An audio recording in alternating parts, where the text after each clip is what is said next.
Now let me give you an example. If suppose a father dies, and after giving the shares of all the other relatives, he has one son, one daughter, and he has $150,000 remaining.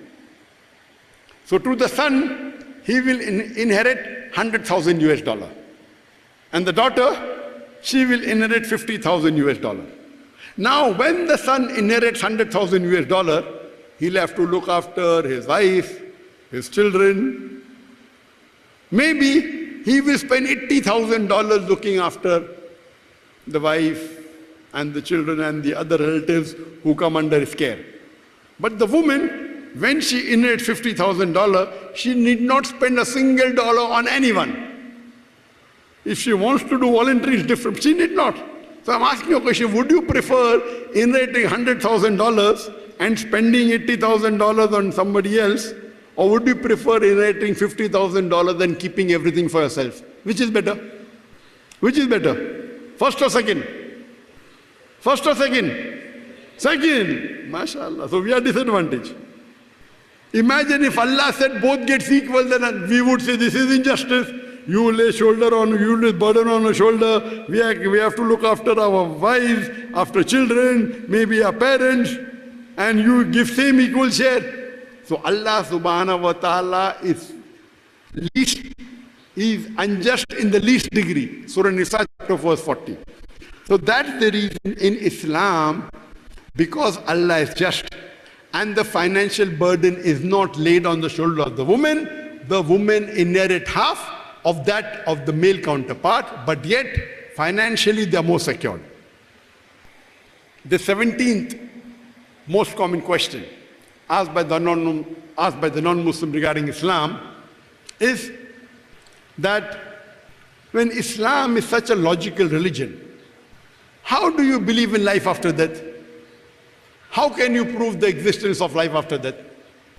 And the reply to this question, I say that if you analyze the Quran, there are 6,236 verses in the Quran. Out of this, more than 1,000 speak about science. And if you put the Quran to the test of science, established science, we come to know hypothetically that 80% of the Quran has been proved to be 100% correct. 20% may go in the ambiguous slot, unknown. Neither right, neither wrong, because science hasn't advanced so far to prove every verse of the Quran. Maybe 50 years later, 100 years later, 200 years later, we'll come to know. But my logic says, when 80% of the Quran has been proved to be 100% correct, not even 0.1% wrong, and the balance 20% is ambiguous, neither right, neither wrong. No one can prove even 0.1% wrong. So my logic says when 80% is 100% correct and proved to be scientifically correct, and 20% is ambiguous, unknown, my logic says that even this 20% will be correct. So when the Quran says there is life after death, it is not a blind belief. It's a logical belief. It's a scientific belief. Today science hasn't advanced to prove there is life after death. Quran says there is life after death. Quran says in Surah Mulk chapter number 6 and verse number 2, Alladhi khalaqal mawta wal hayata. It's Allah who has created death and life to test which of you is good in deeds.